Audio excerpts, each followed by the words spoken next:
Hi everyone, in this video we're going to start looking at the material and concepts in chapter 10, which is about hypothesis testing.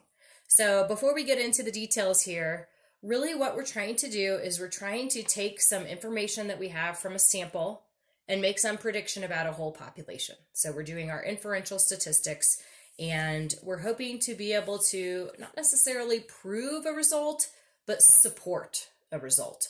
So if we have some idea and we think our data supports that, we want to be able to perform some statistical tests to get to the point where we can say, my data is statistically significant. That's kind of the language you might hear in popular culture. And so we're going to perform these hypothesis tests to figure out what sort of prediction we can reasonably make about the whole population from our sample. So in 10.1, we're not going to be doing any calculations. We're just going to be learning the language and vocabulary of hypothesis testing, and we're going to use this throughout the rest of the course for chapters 10 and 11. All the work that we do is going to be with these hypothesis tests. So this is hypothesis testing regarding a parameter. Remember, the parameter comes from the population. A statistical hypothesis is a conjecture about a population parameter. This conjecture may or may not be true. Another word for conjecture is just a guess. So it's a guess. Now, usually it's an informed guess. It's not completely random, but we have some data that kind of leads us to this guess. So we might say that the population mean, the average, is equal to 12.5 inches, whatever it is that we're measuring. A hypothesis test is a procedure based on sample evidence and probability used to test statements regarding a characteristic of one or more populations. That's what it is. We will be performing hypothesis tests on proportions and means. And just like with confidence intervals, the formulas vary, but the process is the same. And we're going to have a 5-step process. So in this section 10.1, we're going to look at all 5 steps. So the first thing is to state our hypotheses. And there are 2 different hypotheses. There's the null hypothesis, and this is symbolized H sub 0, and it is a statistical hypothesis, this guess up here or conjecture, that states that there's no difference, no change, or no effect between a parameter and a specific value, or that there is no difference between 2 parameters and is assumed true until evidence indicates otherwise. That language might make you think of how our jury system works or our judicial system. We say that someone is innocent until proven guilty. So we assume that this null hypothesis is true unless we have some evidence to show otherwise. So you might think of that as innocent until proven or shown guilty. And a null hypothesis has a single parameter value. It could look like this. H sub 0 could be P equals 1/3. So P, remember, is the population proportion. So the proportion of people who whatever is 1/3. That could be our null hypothesis for some situation. So our null hypothesis is H sub 0. And H sub 0 will always have an equal sign. Okay, so P equals this, or mu, we could work with the population mean, mu equals 12.5. Okay, so we'll have a P or a mu, and it equals some value. The alternative or alternate hypothesis is symbolized H sub 1. And this is a statistical hypothesis that states the existence of a difference between a parameter and a specific value, or states that there's a difference between 2 parameters. And this is what we are trying to find evidence to support. Okay, so you can almost imagine on our little court scenario, we are the prosecutor. Okay, so we are trying to show guilt. Okay. So we've got an alternate hypothesis and a null hypothesis. The null one, you can also think of this as like the status quo. If somebody tells you the average is this, then you say, okay, my null hypothesis is that the average is 12.5. But now I've got some data that maybe leads me to believe that that's not true. So I'm going to write an alternate hypothesis that says maybe Maybe the mean is greater than 12.5, if that's what my data is showing. And so then I'm trying to support that. So what you're trying to show or trying to prove or what you're a proponent for, that's what's going in the alternate hypothesis.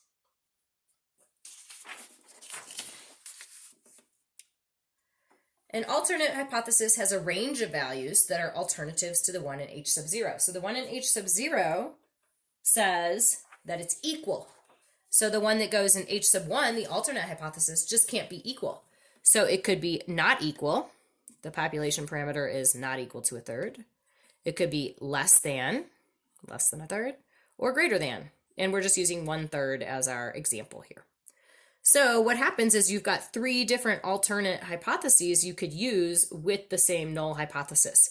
So we have 3 different cases of hypotheses. And these are the same when we use P for proportion or mu for mean. And the little mu sub 0 and P sub 0, don't get too hung up on the notation because those are going to be actual numbers.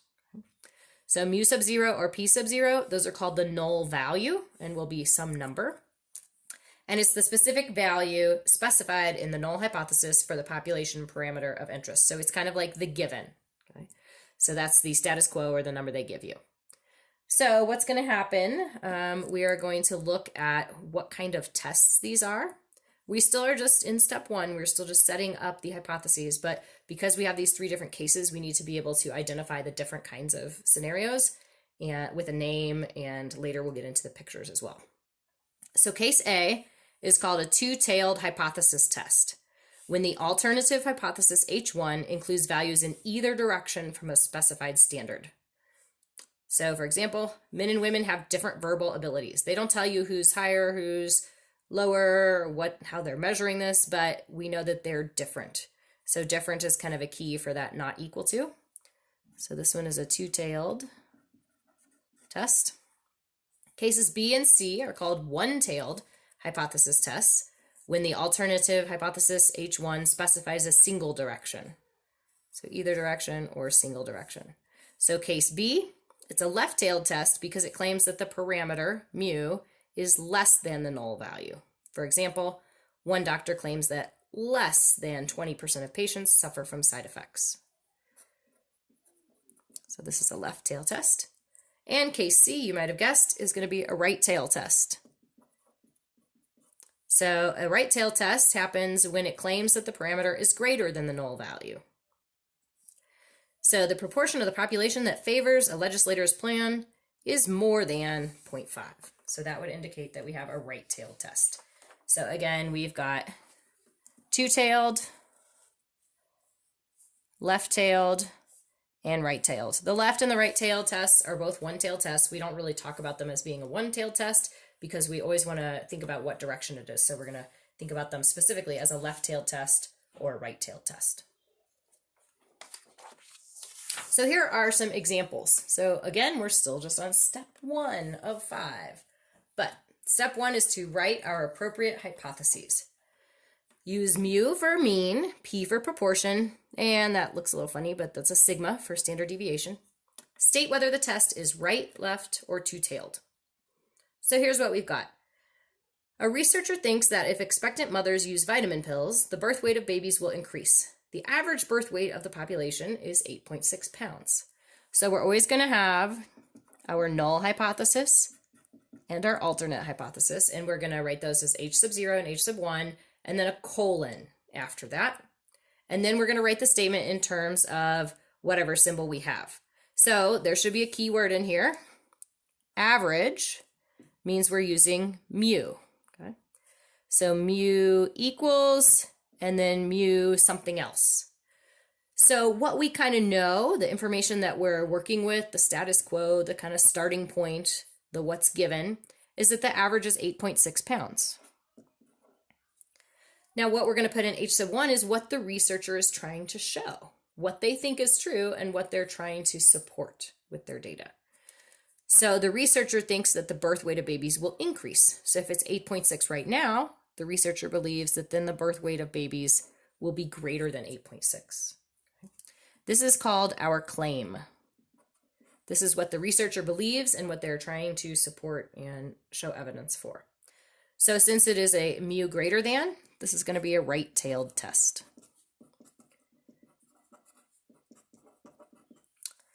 B, a teacher thinks that the proportion of students bringing their lunch has decreased over the last 5 years. 5 years ago, 50% of students brought their lunch. So again, the null hypothesis and the alternative hypothesis. This time our keyword, the parameter we're dealing with is proportion. So proportion is P. So in the null, it's going to be P equals something, and in the alternate, it's going to be P something else, some other relationship. So 5 years ago, 50% of students brought their lunch. We're going to automatically turn this 50% into a decimal. Okay, so when we work with proportions, we think about the decimal, not the percent. You could also just write 0.5. That's the same. What does the teacher think happened? The teacher thinks that the proportion of students bringing their lunch has decreased. So the teacher thinks that now it is less than 50%, less than 0.5. So that's our claim. That's what the teacher believes and is trying to show. And because it's P less than, it's going to be a left-tailed test. Okay, once you get the hang of these, most people do pretty well at this part. I would say this is a little thing that can trip people up sometimes, forgetting to change the percent into a decimal when you're working with proportion. C, a psychologist feels that playing soft music during a test will change the results of the test. The psychologist is not sure whether the grades will be higher or lower. In the past, the mean was 73. So we've got a mean, we've got another mu.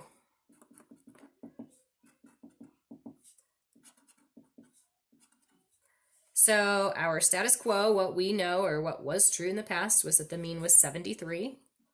I guess that was points on a test. And then the psychologist now feels that it will change, but they don't know whether it's going up or down. So the psychologist doesn't really have a good feel for whether the new mean is greater than 73 or less than 73. But the psychologist does believe there's some impact so that it's no longer 73. So this is our first example of a two-tailed test. So this is the claim. And because it could be greater or less than, we're not sure yet, it is a two-tailed test. Part D. It has been hypothesized that the standard deviation of the germination time of radish seeds is greater than 2 days. A researcher wished to test this hypothesis. So here's a little note. We are not going to do the full hypothesis test with standard deviation. We're just going to be working with mean and proportion. But in the homework, you might have to just do this first step with standard deviation. So standard deviation is our sigma. So we've got this, there was our keyword right there, standard deviation, so we knew it was sigma. We've got this idea that radish seeds take 2 days to germinate. So that's kind of the status quo, but whoever this is, this researcher or farmer, thinks that it is longer than 2 days, so greater than 2. So that is our claim, and this is another right-tailed test. So you're always going to have the two hypotheses. You're either going to be working with mu or p, occasionally sigma, and then your null hypothesis always has the equals, and your alternate could be greater than, less than, or not equals. Now we're going to start looking at step 2. So once we have these hypotheses written, and we know what kind of test we're looking at, right, left, or two-tailed, our next step, and really this is a super brief step, is to determine the level of significance alpha. So remember from what we've done in the past, alpha is the area in the tail or tails, but you don't really have to do a lot of work to determine alpha. Alpha is going to be given to you. Okay, so alpha is going to be given, but let's just think about what alpha tells us if alpha is the area in the tails. So if we have this first hypothesis test, which is a two-tailed test, then since alpha is the area in our tails, we have alpha over 2 in each tail. So we've got two tails, and remember we put the z's on the bottom and we put the areas on the top. So this is the area in the tail, alpha over 2, and area in the tail, alpha over 2. Area is always positive. Just because we have an area over here on the left, it's not going to be a negative area. If this is 0.12, then that's going to be 0.12. Okay, the area is like the size of the part that's shaded, so the area is always going to be positive. If we have a hypothesis test, which is just a left tail test, then the whole alpha is going to be in the left tail. So you can kind of imagine putting those two amounts together. So you'd have a little bit bigger tail, right? But you'd only have a left tail, and the area in that tail would be alpha. And then similarly, if we have a right tail test, all of alpha is in the right tail, and we can note it like that. If it helps you, you can always kind of remember 0 is in the middle. 0 is the z-score in the middle. The z-scores basically go up to 3 on the right and 3 on the left because 99.7% of our data falls between 3 standard deviations above and below. The next step, step 3, is just going to be plugging and chugging with a formula. So we're going to be calculating something called the test statistic, and this kind of goes beyond the scope of our class. So don't worry too much about where these formulas come from. You're definitely welcome to do some additional reading on your own to find that out. But our book doesn't really, well, what we teach you in this class doesn't really go into where those formulas come from. We're just going to take them and run with them and use them. So we're going to have different formulas depending on the parameter. So if we're working with a proportion P or the mean mu, we're going to have a different test statistic formula. So like I said, 10.1, we're just talking about vocabulary. When we get to 10.2 and 10.3, we'll be working out the specific cases. And so that's when we will see for the first time those formulas for the test statistic. So step 1, set up the hypotheses. Step 2, identify alpha. Step 3, calculate the test statistic. And step 4, find the critical value and make a decision. So we have these same 3 scenarios, and I could copy over the pictures that I just drew on the previous page. So two-tailed test, alpha over 2 area there, alpha over 2 area there. What the critical value is it separates the critical region from the non-critical region, and denoted CV for critical value. So we know that these areas are what's in the tail, but where is this? Like what Z value is this? So we're going to have a positive critical value here, where if we're working with the normal distribution, then this will be Z. If we're working with the T distribution, it will be T. But whether it's a Z or a T, we'll have a critical value here that's positive and a critical value here that's negative. So when you're doing a two-tailed test, you have 2 critical values, a positive and a negative. So we're just kind of adding on to these pictures. So these notes are a bit repetitive, but I hope that's a good thing for you. You're seeing it kind of built up in layers. If we have just a left tail test, all of our alpha is in the left tail. So it's a bigger tail than these individuals. And we will just have a single critical value, which will be negative because it's to the left of 0. If we're doing a right tail test, we have our whole area of alpha in the right tail, and we're going to have a positive critical value only. So the critical value separates the critical region from the non-critical region, and it's called the CV. So just be aware, you can have 2 critical values, positive and negative, or sometimes you just want the negative one, sometimes you just want the positive one. The critical region or rejection region is the range of values that indicates that there's a significant difference and that the null hypothesis should be rejected. So after we have our picture with our critical values, we're going to end up graphing where that test statistic falls. So if the test statistic falls in the rejection region, then you reject H sub 0, okay? This is your goal. Remember, we're like the prosecution. We're trying to show some guilt. So we are trying to say that we want to reject that standard that was given in H sub 0. And if we reject that standard in H sub 0, then that means we kind of go more toward believing what's in H sub 1. We're actually not proving it. And if you really think about our legal system, you might argue, no one is ever really proven guilty. I mean, they use that language, but there's always this possibility that we're wrong, right?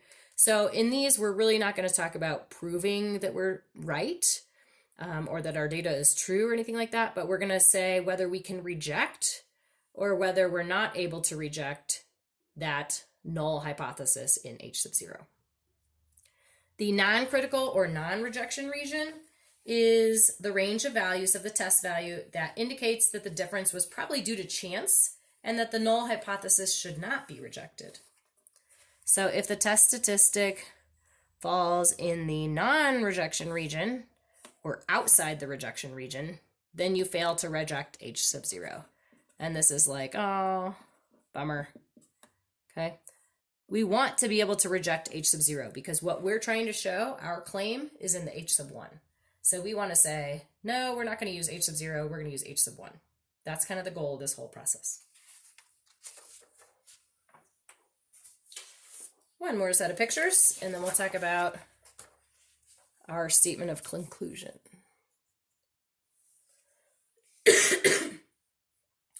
So I'm just copying these same pictures. Bear with me if you're getting bored. If we have a two-tailed test, and we have alpha over 2 in each tail, and we have a positive critical value and a negative critical value, the rejection region that was referred to on the previous page, the rejection regions are the shaded areas, which are the tails. Okay. So on that last page when we were talking about if your test statistic falls in the rejection region or outside of the rejection region, the rejection region is the shaded tail area. So if we have a two-tailed test, we have two different rejection regions that our test statistic could fall into, or all the white space in the middle is the non-rejection region. Here's our left tail test, an area of alpha, a negative critical value, and so the blue shaded is the rejection region, the white open is the non-rejection region. And for the right tail test, area of alpha in the right tail, our critical value is positive because it's to the right of 0, and then we have on the left all this white space is the non-rejection region, and the blue shaded tail is the rejection region. So again, reminder, we typically want to reject the null hypothesis. So we have two decisions. We either reject or we fail to reject. Now, just like how we said we could never really prove someone's guilt, we do our best in the judicial system and juries and things like that. But there's always this chance we could be wrong, right? So we have these two different types of errors. And so our decision is based on our sample data, but our sample data might not match up that well with the population data. We really don't know. We hope, but we don't know. So if we were to know the true population, we would know if we were right or not. But we're very infrequently going to have the true information about the whole population. So we could always be wrong, but we could be wrong in two ways, okay? So if you think about a jury, they could call somebody guilty who is truly innocent, right? But they could also acquit somebody. They could call somebody innocent who is actually guilty. So there's two ways in which we could be wrong. So in terms of our rejecting H sub 0 or not rejecting H sub 0, if you rejected the H sub 0, but it was actually true, that's a type 1 error. If you didn't reject H sub 0, but in reality H sub 0 was false and you should have rejected it, then that's a type 2 error. This is a little tricky and a little interesting to kind of, wrap your mind around. So until it really becomes something that you can understand, I would just recommend this. A type 2 error occurs if you fail to reject. So the word two different meanings, but the word to is in both of those. Okay, so type 1 error is when you rejected, but you shouldn't. Type 2 is when you failed to reject, but you should have. Okay. Clear as mud, right? I know, it's very wordy. How likely are these errors? Well, there is a connection, which is why we kind of talk about this a little bit. The probability of a type 1 error is alpha. That's the alpha that we identified in step 2. So how likely is a type 1 or type 2 error? The level of significance is the probability of committing a type 1 error. So this is alpha. So alpha is your level of significance. Beta, that's hard to compute. But what we can say is that they have an inverse relationship. So when alpha goes up, beta goes down. And when alpha goes down, beta goes up. So alpha and beta have an inverse relationship.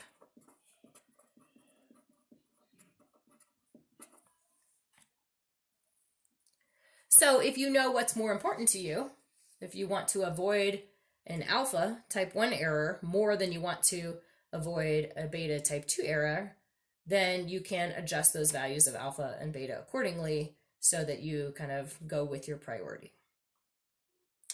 Now, here is our last statement, our statement of conclusion.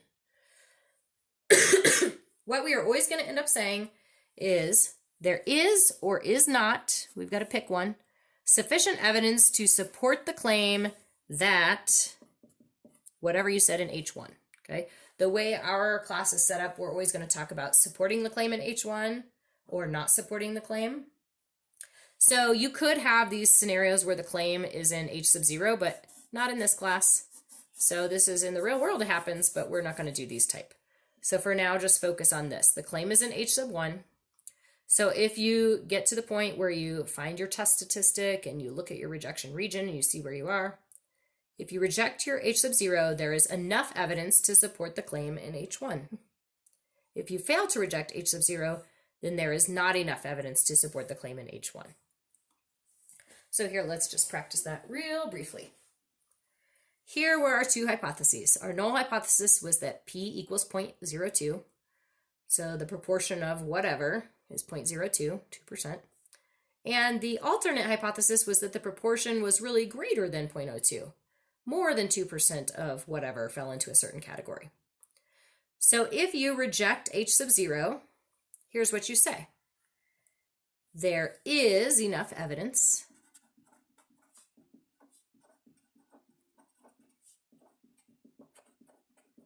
to support the claim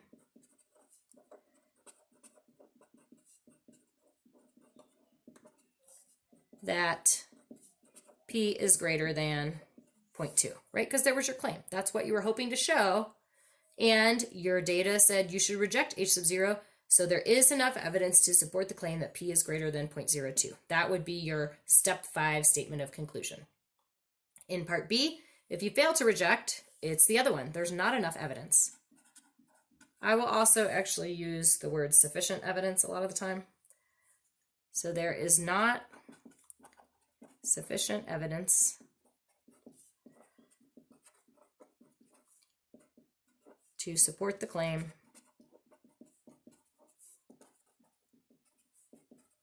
that P is greater than 0.02. Okay? And I'll underline that not as well. 2.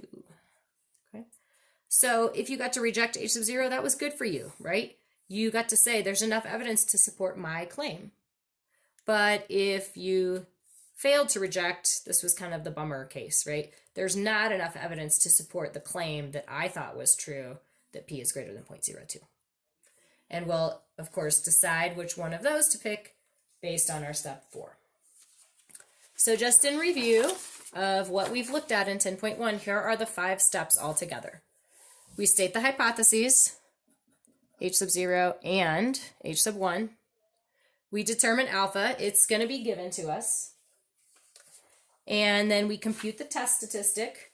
So we've got to use the correct formula based on which type of hypothesis test we're performing. Then we find the critical values from the table. Draw a picture with the critical value. Shade the critical rejection region. And place the value of the test statistic and make a decision. Reject H sub 0 if the test statistic is in the rejection region, and fail to reject if it is outside of the rejection region. And finally, State your conclusion. There is or is not sufficient evidence to support the claim that was in H1.